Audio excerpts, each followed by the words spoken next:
ассалому алайкум шунавандаҳои арҷманд.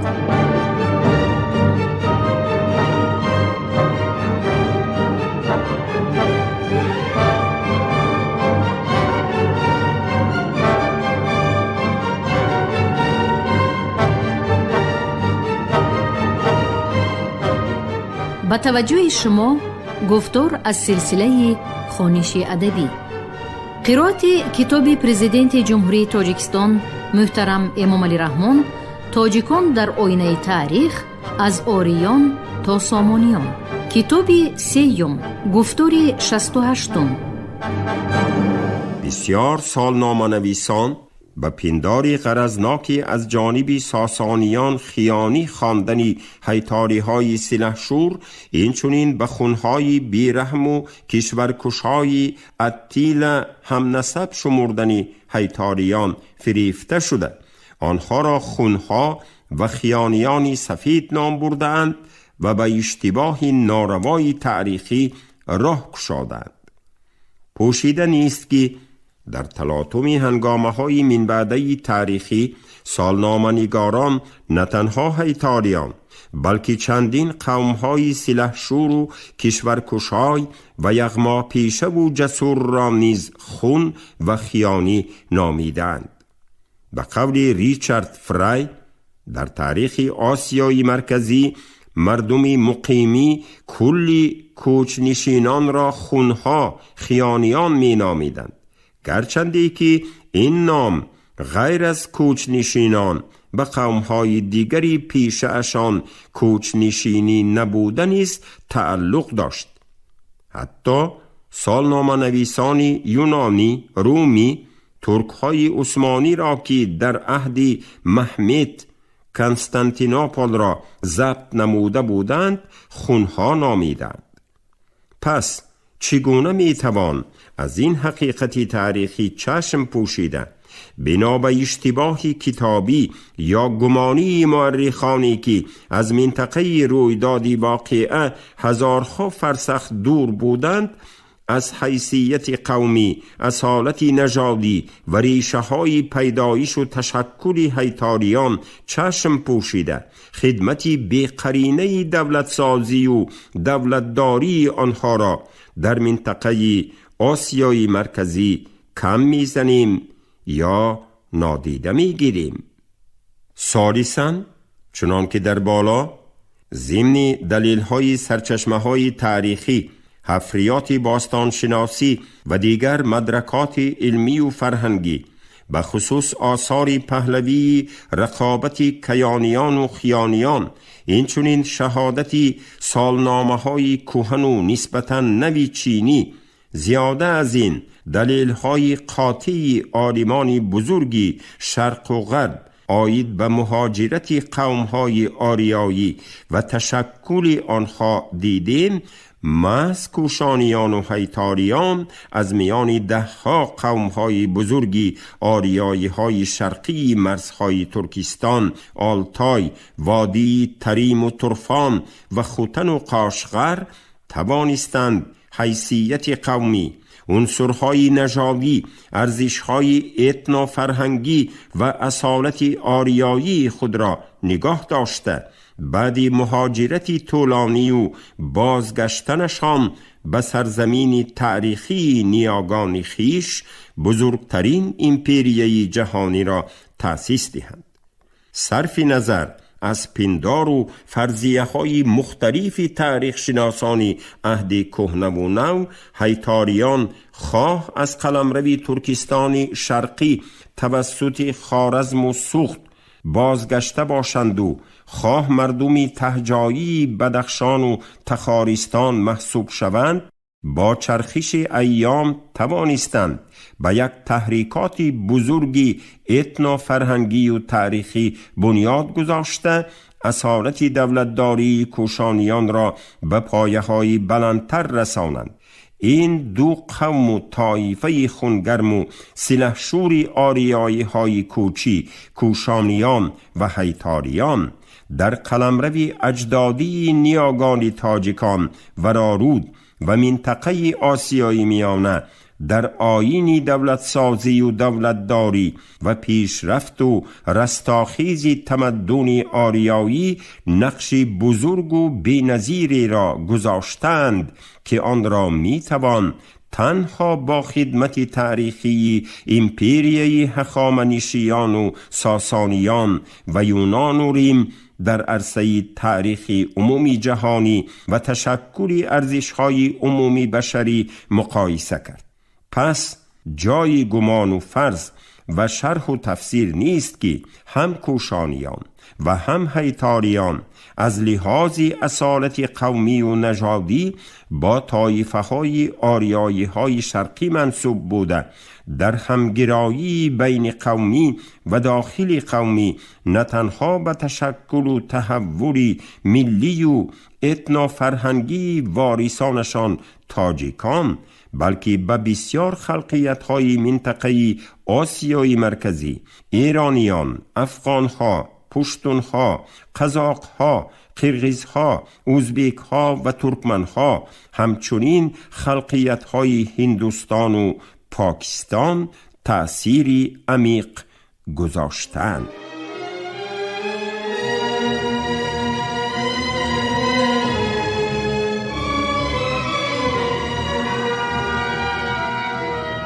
نهایت در علم تاریخ شناسی کهن و نو کوشش‌هایی به نظر می رسد که کوشانیان و هیتاریان را از لحاظ حیثیت قومی به تبار آریایی بیگانه نگاشته آنها را به قبایل قدیمه ترک و ترک نژادان نسبت دهند.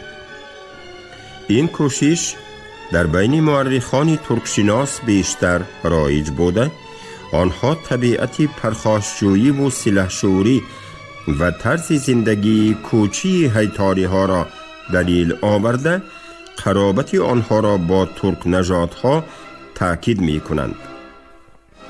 ولی این اندیشه آنها به قول مورخ و باستانشناسی توانا یعقوبوف پایه اساسناک علمی ندارد.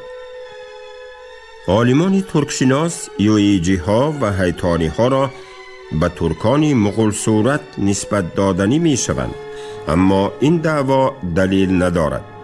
اولا کافتوکاوی یادگاری های حوزه رودهای امور یعنی سی آب که گویا وطن ترکان این جایها می باشد نشان می دهند که اهالی اساسی از هزاره‌های پنجمی پیش از میلاد سر کرده تا عصرهای 3-4 میلادی اروپایی صورت یعنی آریان نژاد بودند.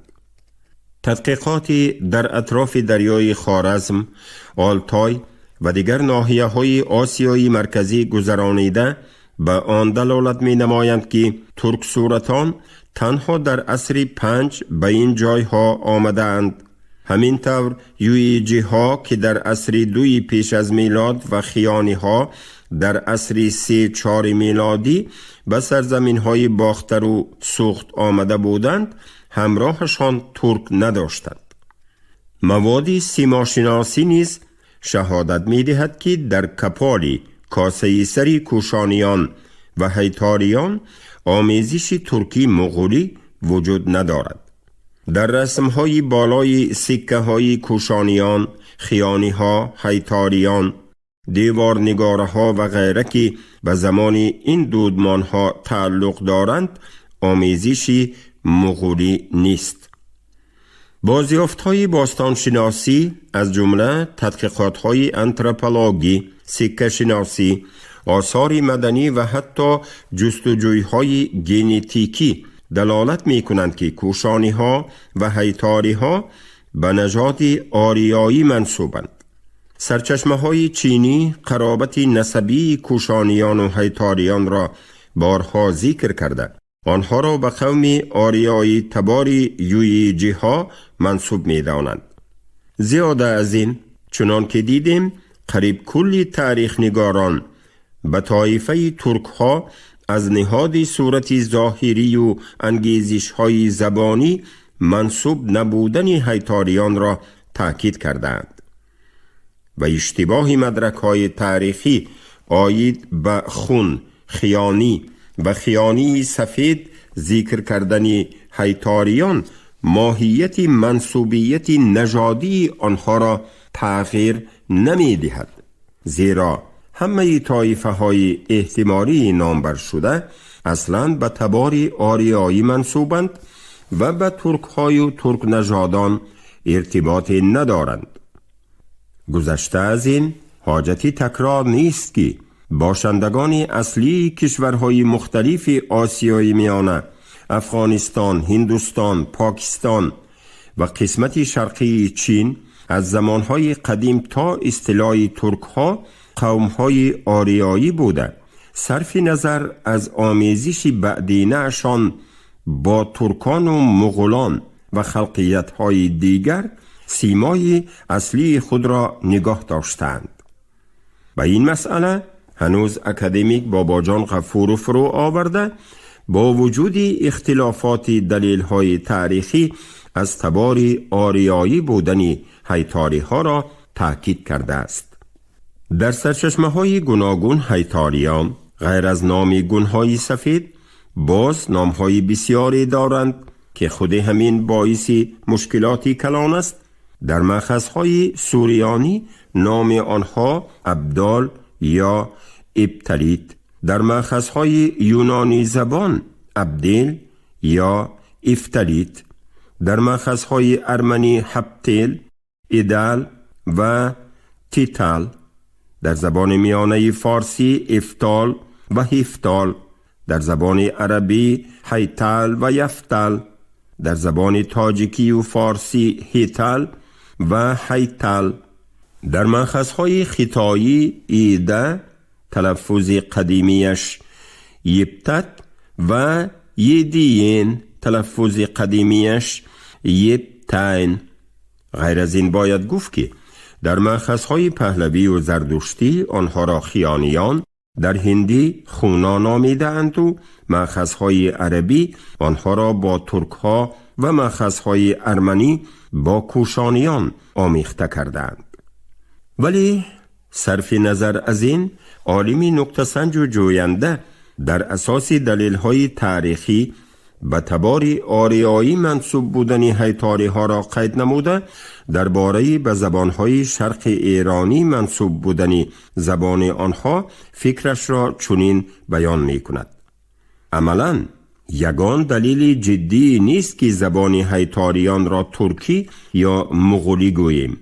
این زبان بی شک و شبهه زبان شرق ایرانی بود، ولی فقط من بعد دسترس گردیدن آثار آن، تحقیق و تدقیق عمیق و مفصل زبانشناسان امکان می دهد که بسیار جهت‌های اساسی الحال ناروشن این مسئله روشن کرده شود. توصیف آثار خطی هیتاریان مقرر و مناسبت آنها با خلقیت‌های هیتاری معین کرده شود.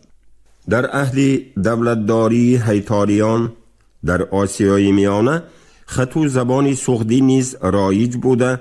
اخشیدهای سمرقند و دیگر مضافات‌های اطراف آن در رسالت دیوانداری و نامه‌های سفارت‌ها از این خط کار می گرفتند. ولی هیتاریان ناوابسته از این زبان رسمی خط و حروفات خود را برابر آیین دولتداری از کوشانیان میراث گرفته.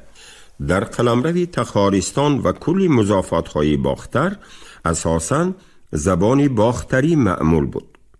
حروفات هیتاریان ادامه بیواسطه حروفات کوشانی باختری بوده، ولی نسبت به حروفات کوشانیان اندک مایل تر نوشته می شود. محض درباره حروفات هیتاریان 31 زن نوشته است. زبان آنها از زبان دیگر مملکت‌ها اندک فرق دارد. شماره حروفات اساسی آنها 25 تا و آنها این حرفها را ترتیب داده همه گونه مفهومات را افاده می کنند. از چپ به راست می نویسند و می خوانند. آثار ادبی آنها تدریجاً می افزاید و شماره این آثار از شماره آثار مردمی سولی سوخت زیاد شده است.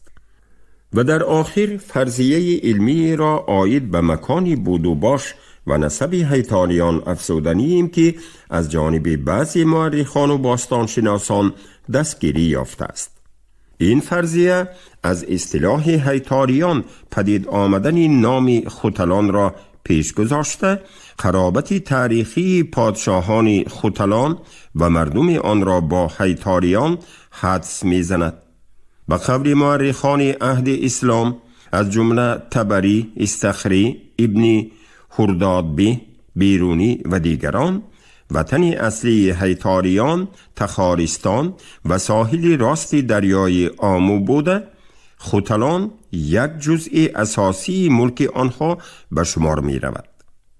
اکثر سرچشمه های تاریخی چنان که در بالا دیدیم هیتاریان را مردمی سلحشور و قدرتمند، بیرحم و تندمیجاز، دلیر و جنگی تصویر کردند که بسیار جهت‌های این خصلت عمده آنها از قبیل خونگرمی، تندخویی، شجاعت و زوراوری در حیثیت ذاتی آنها باقی مانده است.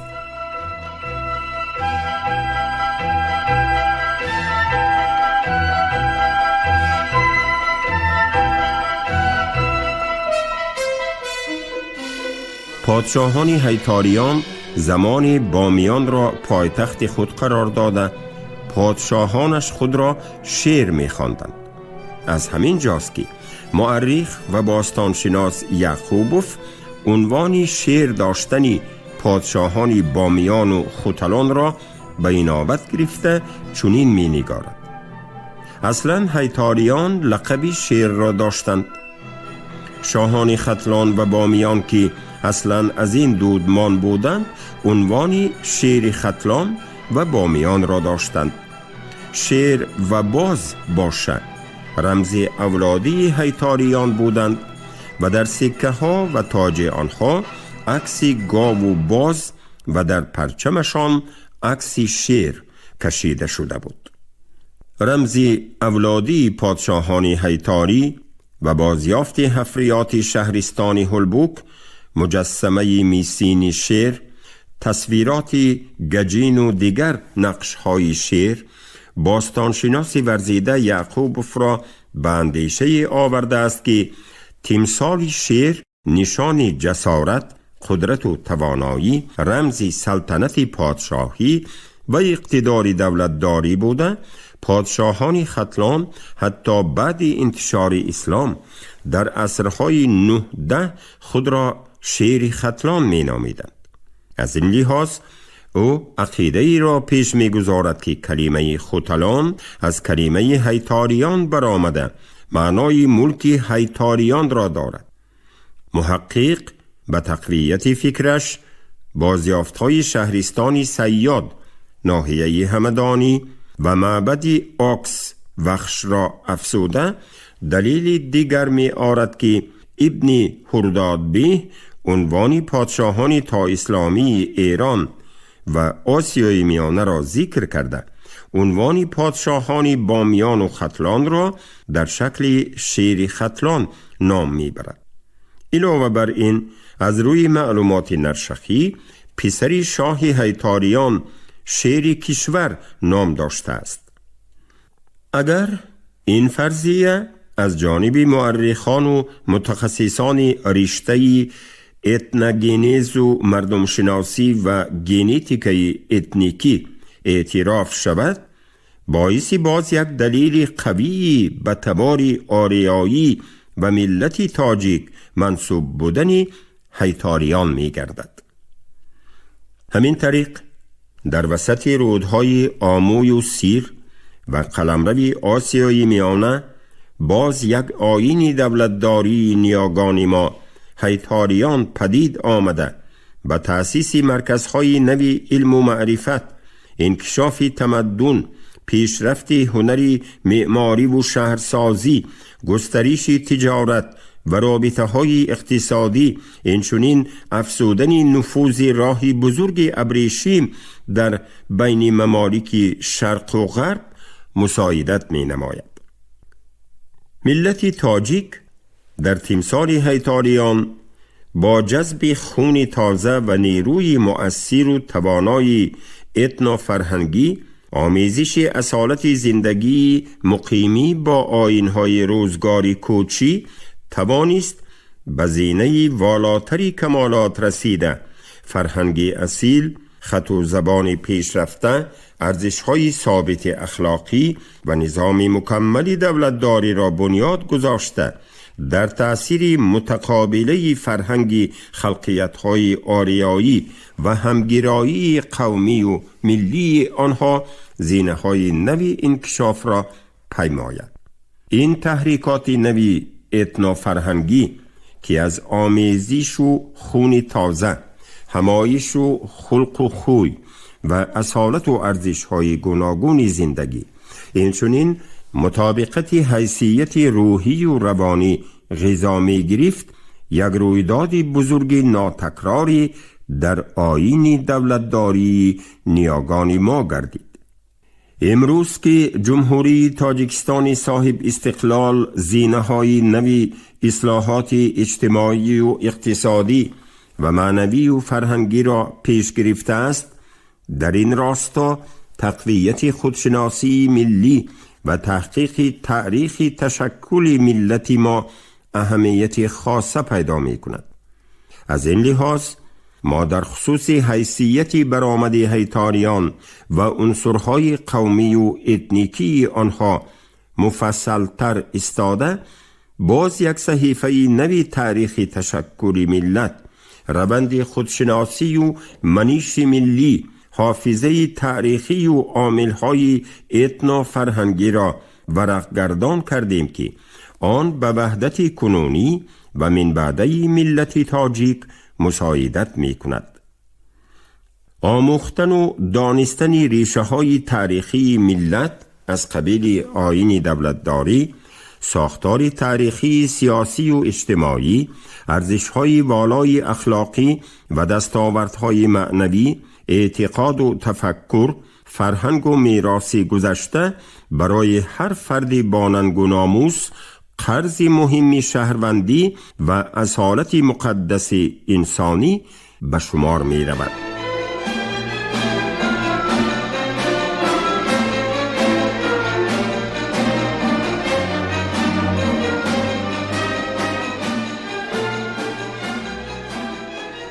مبارزه های آشتی ناپذیر و فرجام تقدیر ساسانیان و هیتاریان و خاقان ترک در آستان ظهور اسلام.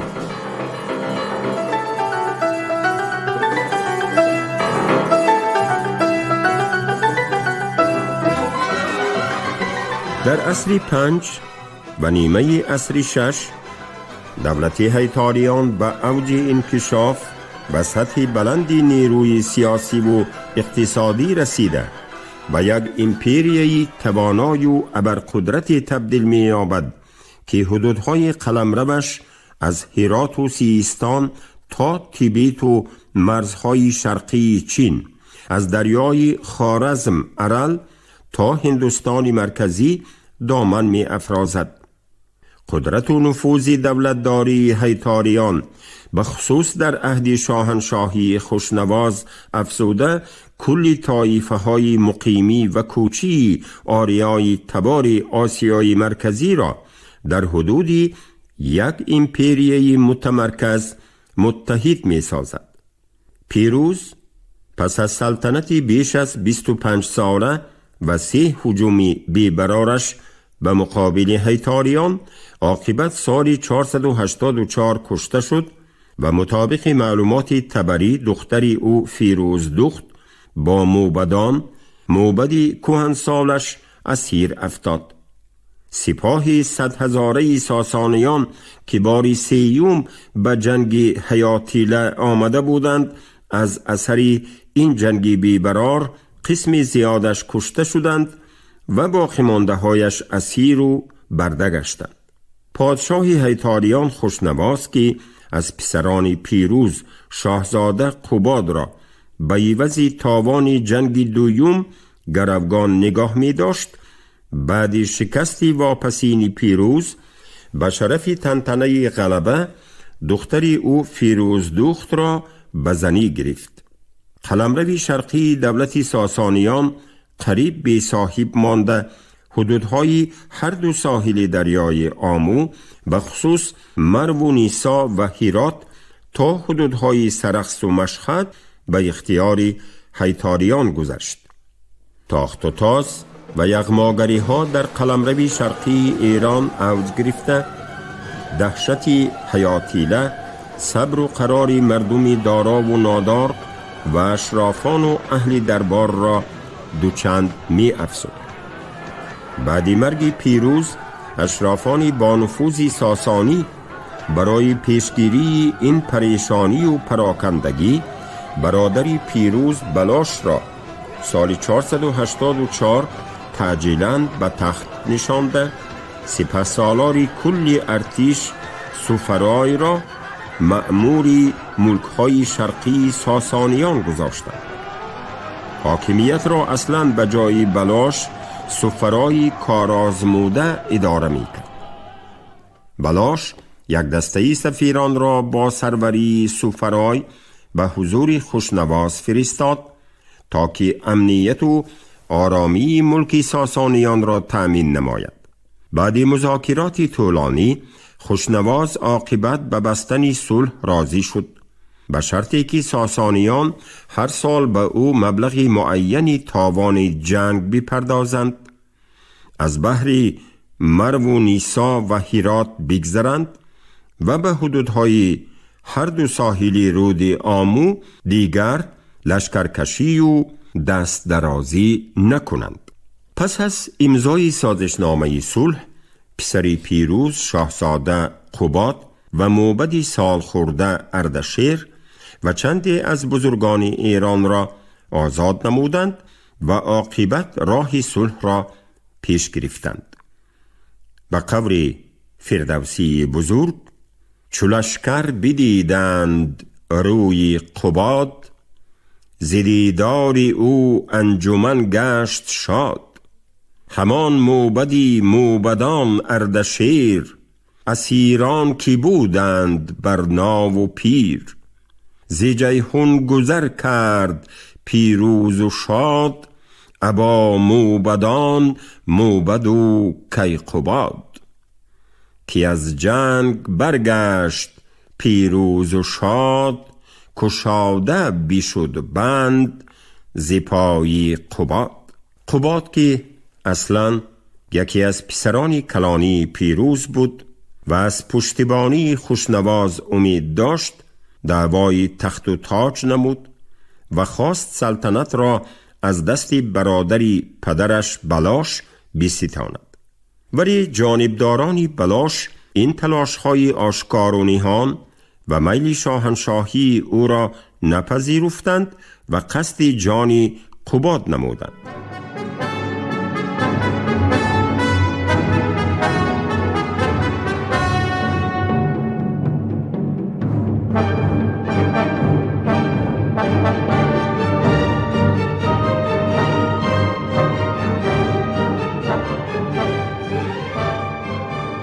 шунавандаҳои гиромӣ, шумо гуфтори 68-ро аз китоби президенти ҷумҳурии тоҷикистон муҳтарам эмомалӣ раҳмон «Тоҷикон дар оинаи таърих аз ориён то сомониён» шунидед. ровӣ ализода абдурашиди хуҷамқул, коргардон шералии нағзалӣ. поёни гуфтор аз силсилаи хониши адабӣ. шод бошед.